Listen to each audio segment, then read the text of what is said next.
Hi there, and welcome to the Skylight Books author reading series. If you'd like to learn more about us and our many upcoming author events, please visit skylightbooks.com, where you can browse our inventory, buy books, and join our Friends with Benefits Club. You can also follow us on Twitter, Tumblr, and Facebook. To speak to a real live bookseller like me, please call 323-660-1175. Thanks for your support, and enjoy. It was really important for me to include Yumi Sakugawa and her work. Sadly, she's not here with us physically, but she's featured in the book, as well as Nilah's work in experiencing comics. And I have just a presentation. Actually, before we get started, I kind of want to hear who folks are. I'm an educator, so I like to get to know the people in the room. And so if you feel comfortable, if you want to just say your name and your experience with comics. And we'll start over here. My name is Cookie. I'm an experimental animator, so I read comics, and my partner makes comics. Cool. I'm Ezra. I make comics. I'm Ryan Gomez, and I read a lot of books, like comics. Nice. Thank you. I'm Tima. Actually, sometimes I read comics to kids. Mm-hmm. Kind of experience. Yeah. What age? Like from probably 5 to 9. Oh, that's great. Leonardo, I'm a writer. I admire the art and the nature of comics and how it created an alternative art universe. Cool. Great. Well, thank you all for introducing yourselves. So I teach at UC Riverside. I am a lecturer there, and what that means is I'm just a part-time person there. But I grew up reading comics. My older cousin Sean, I grew up in the Bay Area.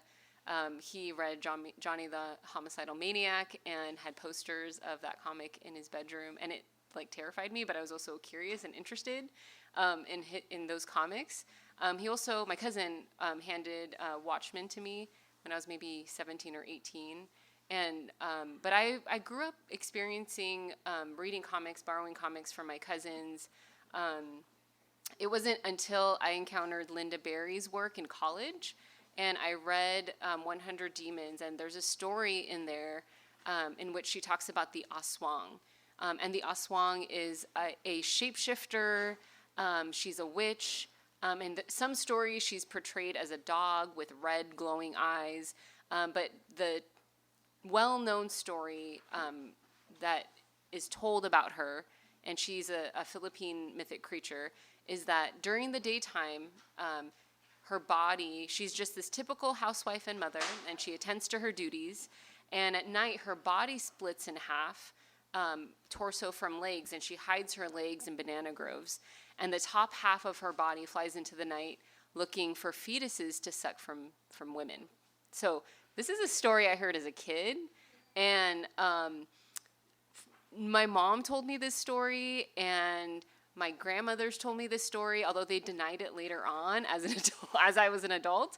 And a lot of the folk tales and the myths that I grew up hearing, I did not see anywhere in books. I didn't see them in the children's books I read. I didn't see them in the Sweet Valley High School books that I read. I mean, there are no brown people really in those books anyway, but I knew of the Aswang through the stories my family told me. And it wasn't until I encountered Linda Berry's work, and she has a whole chapter on the Aswang. And she talks about the Aswang as this creature that her mother and her grandmother negotiate their relationship and their own identities as women, and their own sort of this tension around family secrets through the Aswang. And so it was really the first time that I saw this particular story sort of taken and reinterpreted in an autobiographical way, and it was so powerful, and I think that's why comics are powerful too, is that you can really play around with mythology and stories that you may not otherwise encounter. And so I teach comics at UC Riverside. I've taught there as a lecturer for the past 6 years. I've taught comics for the past 5 years. I studied comics in graduate school as well. And there's a real interest in comics. We have one of the only creative writing majors throughout the UC system at UC Riverside. And the creative writing 155 class is just dedicated to, they call it the graphic novel. We talk about comics. And afterwards, there really isn't anything else for them to take. It's a sort of a survey class, which is tough for me, because for me as an educator, I'm like, there's so many comics out in the world, not just in the physical printed form. There are web comics. There's, comics that you can read on your phone. And so it's really difficult as an educator. So my syllabus is constantly shifting and changing. And I really make it a point as an educator, a woman of color, to prioritize underrepresented voices. And when I started to construct my syllabus and my course materials, I was pulling from all these different scholarly texts and books and assigning those particular materials, but it grew to be incredibly expensive for my students. And it was hard for me to find scholarship by scholars of color that connected comics to cultural studies, for example, or literary theory. And so for me, for experiencing comics, it was a way to kind of bridge that gap and creating an access point for students who they might be adept in terms of their own visual vocabulary and learning how to tie image and text. But what surprised me is that so many of my students didn't know how to read comics, or they felt intimidated by them, which was really interesting. Okay, so this is at Comic-Con. Here's me and Linda Berry. I met her at Comic-Con. There's the fun thing about Comic-Con for people like me who are extremely nerdy is like the folks that I like, there's like 5 people in line, so I was like 4th in line to meet Linda Berry, and she spoke at my commencement. Oh, did she really? That's great. Where did you graduate from? Ringling College of Art and Design. Okay. That's awesome. Yeah, she was great. Yeah, she's incredible. She, in her writing, she jokes about being half Norwegian and half Filipina. But her Norwegian side like sucks all the color. She's funny. I just enjoy her work, and so it was a great moment to meet her at Comic-Con. So I know most of you probably know what comics are. This is a definition that one of the definitions that I include in introducing my students to comics. That it's a medium for telling stories or conveying information through a series of images arranged to be read in a certain order. I have a lot of poets who take my class, and they say, what about comics that don't tell a narrative, right? So we get into discussions about that, and we read comics that aren't necessarily linear in terms of a beginning, middle, end. And so we interrogate a lot of these definitions, and they explore different ways of connecting image and text through a poem. But a lot of the times my students, they think that comics are just about superheroes.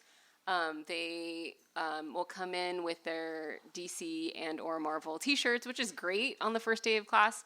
But what I find is that it becomes very limited to what they understand comics are, or just what they see, the movies that are playing in the theater.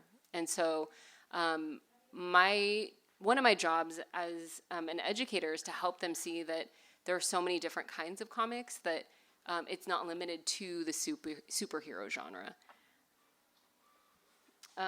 This quarter, I'm really excited to be teaching Elements Fire, which is an anthology by creators of color, and that's edited by Tanika Stotts. And what I find really exciting about teaching Elements Fire is that there are stories, there's short stories that are included in the anthology.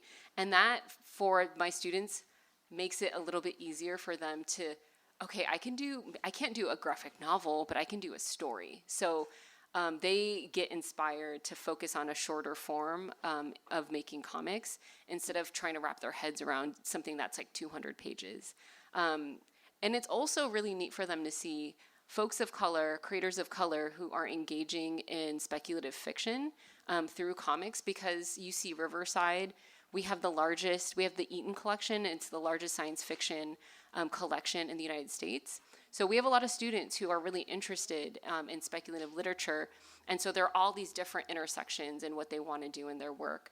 So I have students who've written, science fiction, but they don't know how to, or they want to figure out how to illustrate their stories or think about their stories in a different way. And so this anthology has been really helpful. And Tanika talks about her experiences editing elements in the textbook as well.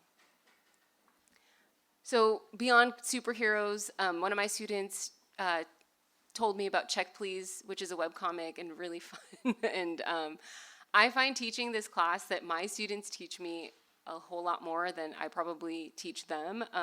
They're constantly coming in with manga recommendations, webcomics recommendations, and they school me on these things. And they find a lot of relevance too with, I have a good section of my students who find more of a connection with webcomics actually. And so there's a good majority that are introduced to comics through DC and Marvel, and then a whole other section that's like, no, I've been reading webcomics like for a long time.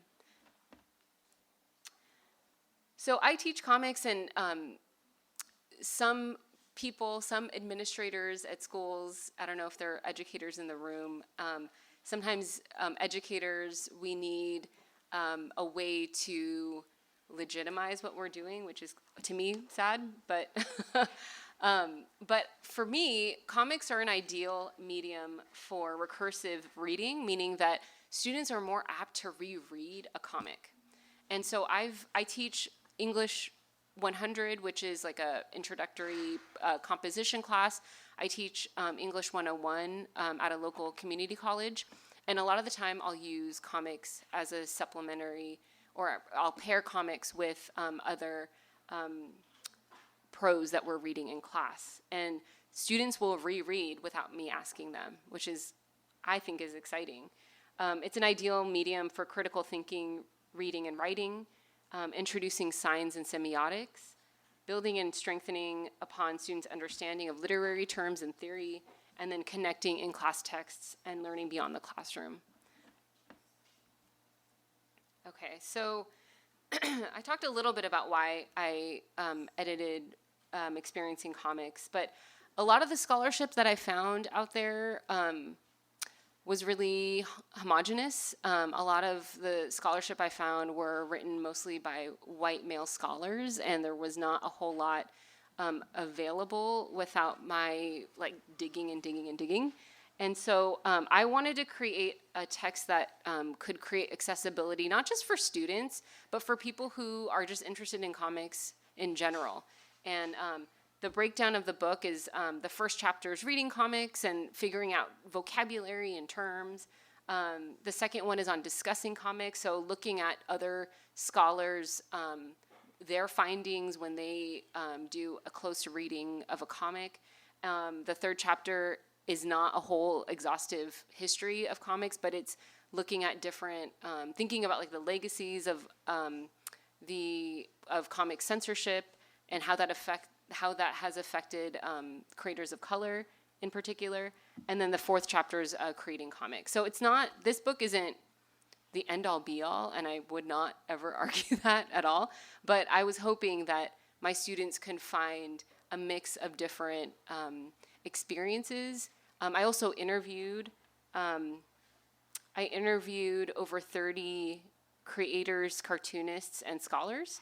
And so their interviews and spotlights throughout the book. I mentioned the definitions and discussions that are included. There are discussion questions as well for students for us to talk about the work in class, but I find that the discussion questions, they build on those actually. They submit their work on our website, and they offer reflections and analysis, but they'll use the discussion questions as a jumping off point. Interactive, engaging activities, there's some scholarly articles by experts in the field, comics exercises, and then illustrated comic sections throughout the book. This is just one example of a spotlight on Ashanti Fortson, who is a web cartoonist. And I've basically shaped some of the interviews and highlighted some of the work that by some of the cartoonists who I interviewed. And here's a spotlight on Andy Santagata, who has a great digital comic called Trans Man Walking, and their experiences being trans, and it's more autobiographical as well. And so a lot of my students have been able to think about, like, okay, how do I write my own story? And they are learning through the experiences of cartoonists in the book. And here's a colleague of mine, John Jennings, who's a cartoonist, and he co-adapted Kindred by Octavia Butler with Damian Duffy. And so I was able to talk with him about that adaptation process. So the first chapter, as I mentioned, is on reading comics. I included vocabulary terms, and in addition to ways in which we can critically engage with comics. And this is a panel that is from a comics poem by Alexander Rothman, who edits Inkbrick. And this panel and this comic actually is a way for students to also think about the comic as not just a narrative form. In thinking about critical thinking, I teach literature, I teach English as well, and I found this process called notice and focus, which really helps slow students down. Because sometimes I'll assign comics for them, and they'll just flip through it and say, done.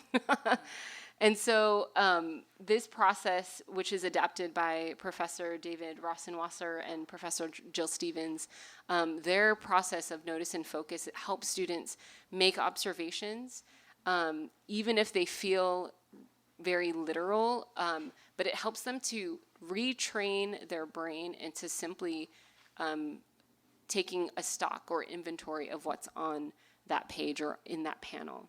And through that, they're able to make inferences and connect things to literary theory or some of the comics scholarship that we're reading. And so this is a student example from Black Panther, World of Wakanda. And this student was actually looking at the power dynamics between these two characters and the ways in which these two characters are positioned on the staircase. And so this student sort of commented on like how these shifting power dynamics change depending where they're at on that staircase, which was really interesting. The second chapter is dedicated to comic scholarship by experts in the field who have written about Black Panther and Vixen. There are scholars who've tackled gender and racial stereotypes. And there's specific articles written by Ramzi Fawaz, who actually uses queer theory to talk about Fantastic Four, and Jeffrey A. Brown, who writes about Black Panther. And what I find is that at this level that I was teaching an early iteration of this class, and a lot of my students have the language to talk about critical race theory, but a lot of them don't. And so they were in different places, and I was hoping that in using these articles, that bridge could be gapped, or that gap could be bridged. Yes. Okay. So this chapter just makes connections to literary theory, critical race theory, queer theory, intersectionality, and these sections also include discussion questions at the end. This third chapter is on the history and background of comics. Again, not an exhaustive history, but just sections of, I feel like there's a lot of holes in comics history, and so this was just an attempt to kind of think about the histories of Latinx and African American comics and webcomics. And I was also able to interview Keith Sikat, who is, he is a cartoonist in the Philippines and is really interested in tying the colonial history between the United States and the Philippines, and did this documentary on comics in the Philippines. But his take, he's really into film too, so there's a lot of, in the interview he talks about that relationship as well. But I was interested in that history because a lot of it gets lost, and in the documentary, and I've asked him about this as well, is that there's a lot of women who are in the background who are making comics, and they're helping their partners make comics, but they're not being documented as in the documentary. And so I was really interested in like thinking about that particular this documentary as a way to open up and to think more about the different versions of the history of comics in the Philippines. One of the activities that's included is students are able to research cartoonists of color databases and queer cartoonist databases. Has anyone heard of these? They're free online, and Mari Naomi is a cartoonist herself, and she basically created these databases in response to publishers saying, well, there are no Palestinian cartoonists, so we can't publish this, or we need to have a white writer write this experience, or there are no Dominican cartoonists. And so this was her way to say, hey, I think there's over 3,000 cartoonists included in these databases, and cartoonists are able to sign themselves up to be included. And so if publishers or even educators, they can look up, like, I want to help my students highlight the experiences of Vietnamese refugees and in comics, and how can I find that? And so they're able to look through these databases and really figure out who's out there. But it's incredible to see, and I know that it's exponentially growing, these databases, to the point where she's actually looking for someone to help take over. Okay, and the fourth chapter is on creating comics. I show my students my comics. They're pretty elementary. I have a limited capacity to draw, but I show them my comics because I let them know that they don't have to go to art school to make comics, and that they can create their own style, and they can play around and experiment with drawing and making stories or making comics poems. I also show them Ryan North's long-running webcomic Dinosaur Comics, and this is a template he's used for over 19 years, and it's like it's clip art, and every day he updates it with a different set of dialogue, and so they get really inspired by that. And then this is just an example from some of the exercises that we've done in class. I do a lot of collaborative comics making in the classroom, so that it sort of takes away the pressure for them to make comics. But the collaborative art process is a lot of fun. And then what I find is that they start to see how much comics is collaborative. And they start to take off with one another's ideas, which is neat to see. So what I've noticed teaching this class, and I'm teaching this class this quarter, is that students, they get so fired up over comics, and these are people who maybe this is their first time they've read a comic in any capacity, but they get excited. And this is actually, the photos are of my students at a local comic book shop, and the owner actually took down their comics and like displayed my students' work, which was really sweet. But so many of them have created and organized There's like the Underground Society of Comics. So a bunch of them got together and created the student organization. Some of my students, they've organized Latinx comics events at UC Riverside, and right now they're wanting to collaborate with other departments and seeing how they can use comics in different forms, and there's lots of events that people are putting on. And so I find that I just get re-energized and excited by where it's just one class, but where it takes students. And I bumped into a student at the Orange County Zine Fest, and like she took the final project. So the final project is they make a 15-page comic.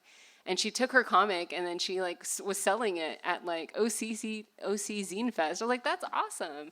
And so there are all these different ways that they can engage in this medium, and it's exciting. So that's pretty much it for my end of the presentation. And maybe I don't know if folks have like just questions offhand you can ask, but we'll have time for questions at the end as well. Okay. And I will be your orchestrator person, Okay. or tech person. Okay, so my name is Nilah, and I am an artist and writer. I specialize in children's entertainment. I work in animation as a writer and storyboard artist, and I also illustrate and write children's books. I have written for Marvel. I'm currently writing for Marvel. I'm working on their upcoming Marvel Rising miniseries. I published an original graphic novel called MFK, which is available here.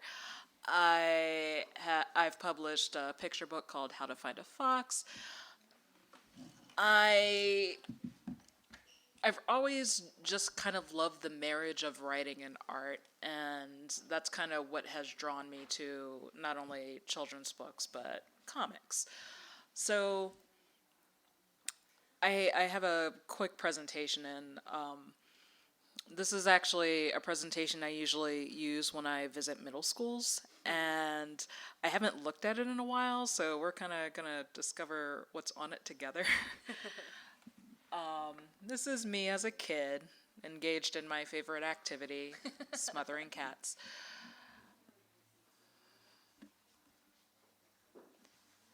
And this is where I grew up. I'm from Maryland.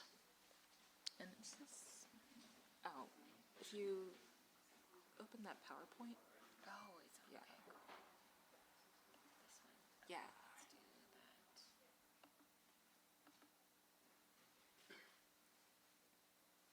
Let's do that.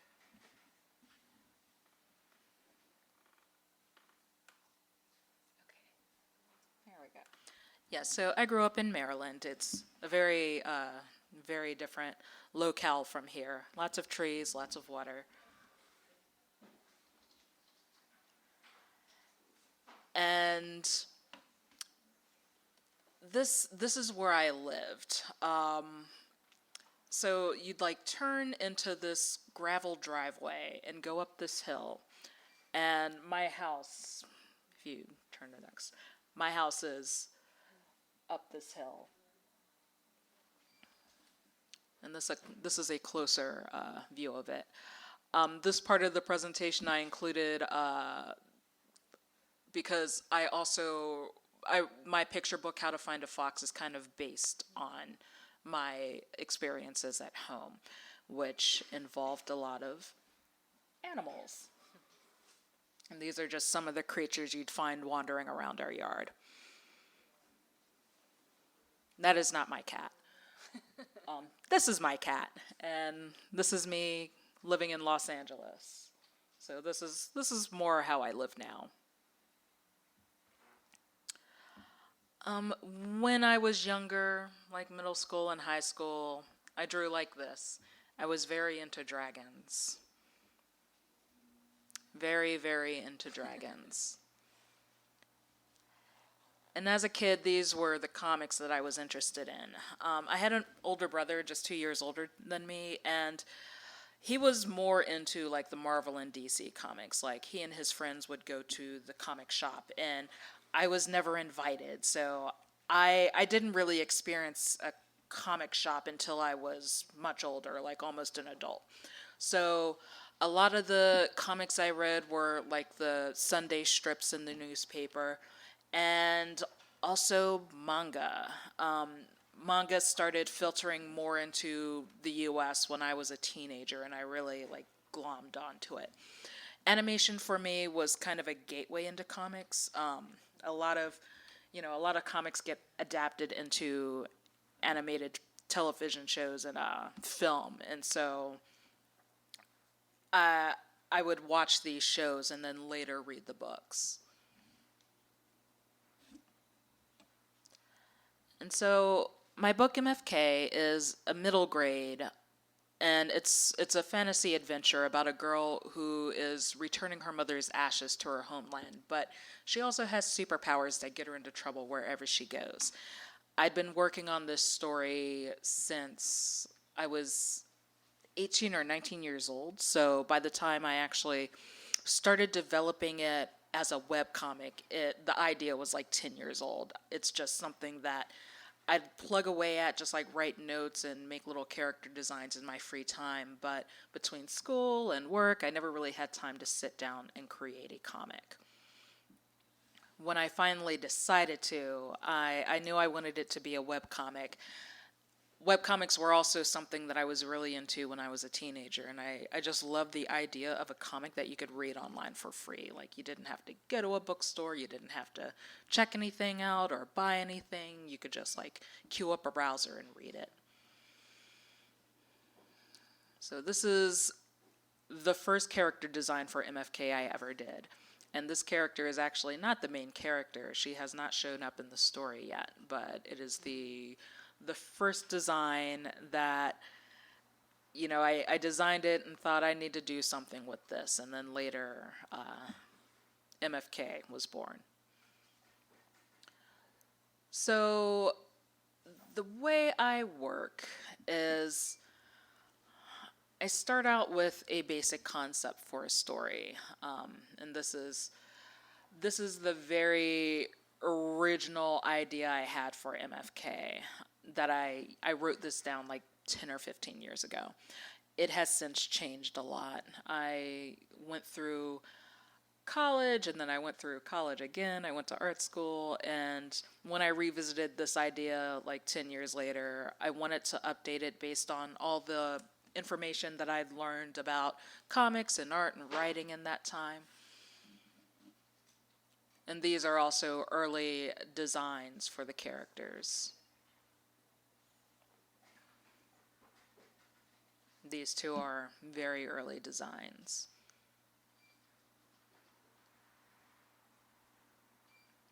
And this was like a weird, manga always has like this old weird dude, kind of just like, just a kooky, like knows everything, and I guess, like a lot of modern animation has that too, like Rick and Morty. And so I had this like old doctor guy, but he's since changed a lot. I actually took two older characters and combined them into one. And so these are comic pages that I'd also developed mid-2000s, like 2004, 2005. And so, time passed and I kind of let this idea sit. And then my sister moved to New Mexico and I went to visit her. And driving around New Mexico kind of reignited this story in me. Like, the locale there, just like seeing the desert for the first time, I knew like this is what I wanted for this story. And so I revisited the visuals again. You can keep going. And so I took another crack at designing the world based on my experiences in New Mexico. I knew I wanted a desert locale. And so my design process is to focus on silhouette and just the shape of the environment and run through different possibilities. And I also do this on a smaller scale with like buildings and props and vehicles and that sort of thing.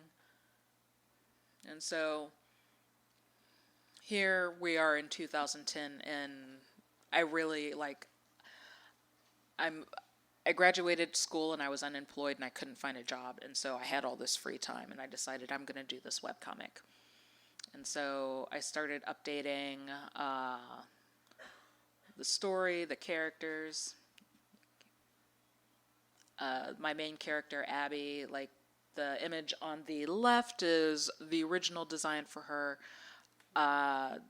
This is a more current pass that I did, one of the early new concept pieces for this character. She's 14. She's been on her own for a long time, and she's kind of a rough and tumble type of character. She's very serious and focused on her personal mission of getting to her homeland. And along the way, she meets Jaime, who is the complete opposite. He's been locked in the same town for all of his life. He's super bored and super inquisitive and adventurous, and Abby presents an opportunity for him to get away from his hometown and experience the world. He's kind of a comic foil for her. And so I started developing more characters. I wanted a very large full cast. Like, this is a story like this is a great opportunity to play with different designs. And so this is where I work. I do a lot of my work digitally on a Cintiq. And occasionally I also work traditionally as well.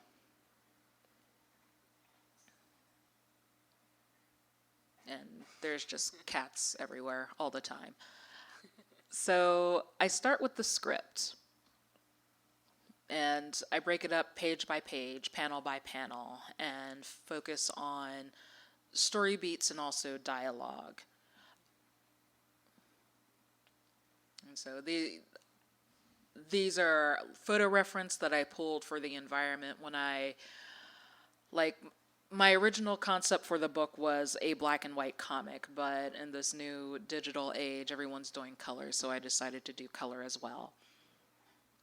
And so painting a desert presented an interesting challenge because everything is brown, but I still wanted to incorporate a lot of color into the story.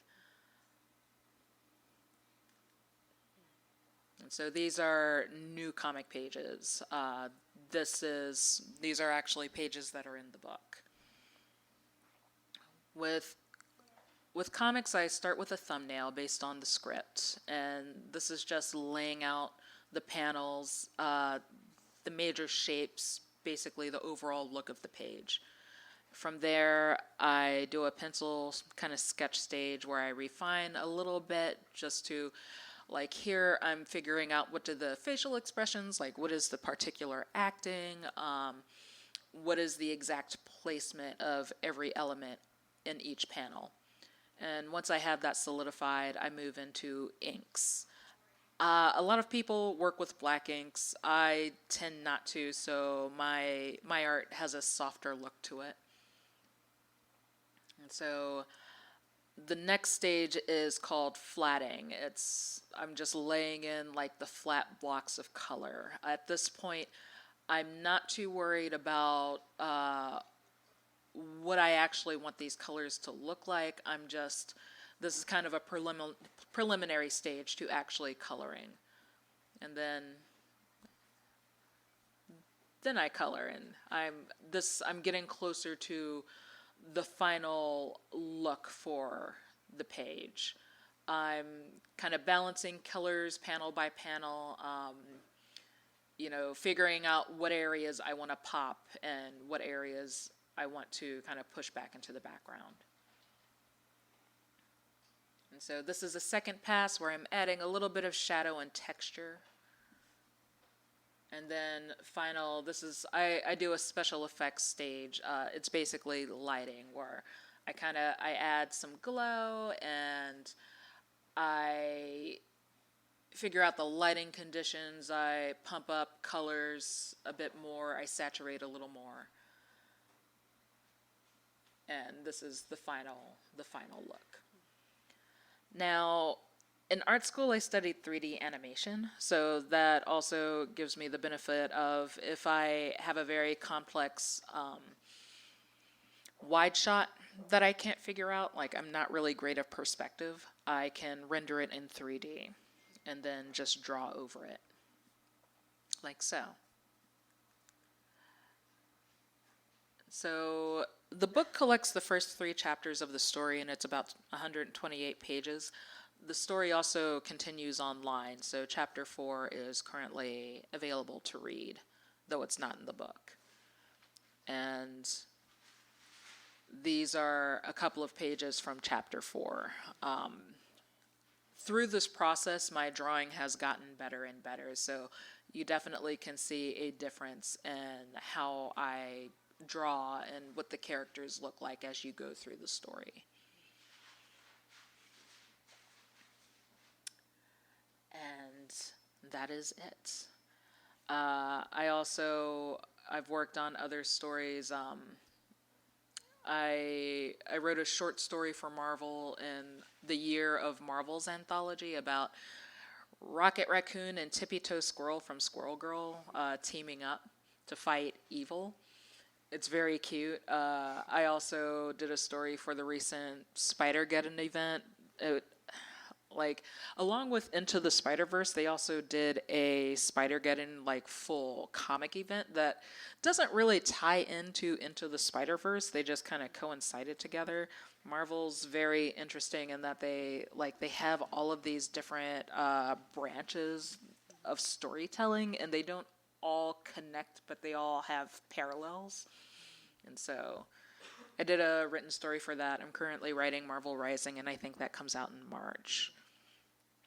My latest project is a middle grade graphic novel called Creaky Acres, and it's about a little black girl who moves to a new town where she is the only black girl, and her family is the only black family, and it's about her learning how to fit in school and also fit in at this stable that isn't up to her usual standards. The main character is named Nora. She's 10 years old, and that is her best friend Hay Fever, who is the best thoroughbred horse. At this new stable, she meets Laura and Laura's horse, Athena. Laura says Athena is a purebred Arabian horse, but she's actually a mule. But Laura doesn't know that.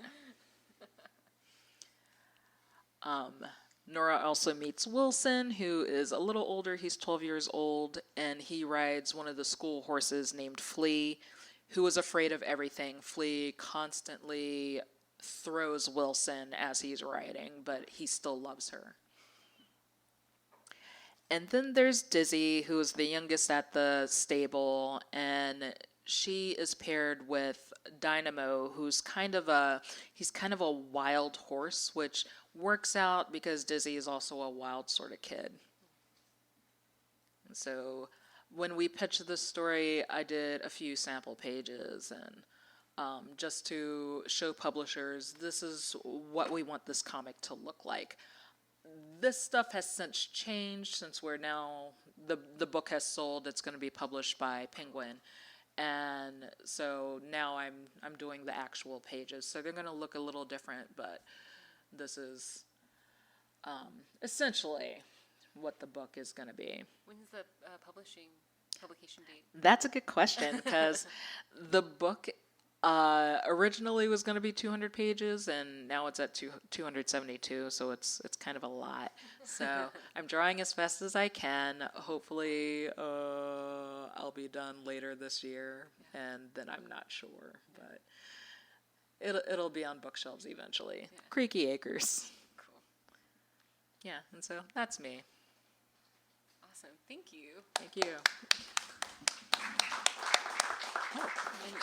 Nilah is also in, the reason why I invited Nilah is she's also a contributor in Experiencing Comics, along with all of her other work. So maybe we can open it up to folks if people have questions or comments, or we can talk if people don't want to talk to us. So it's totally up to all of you.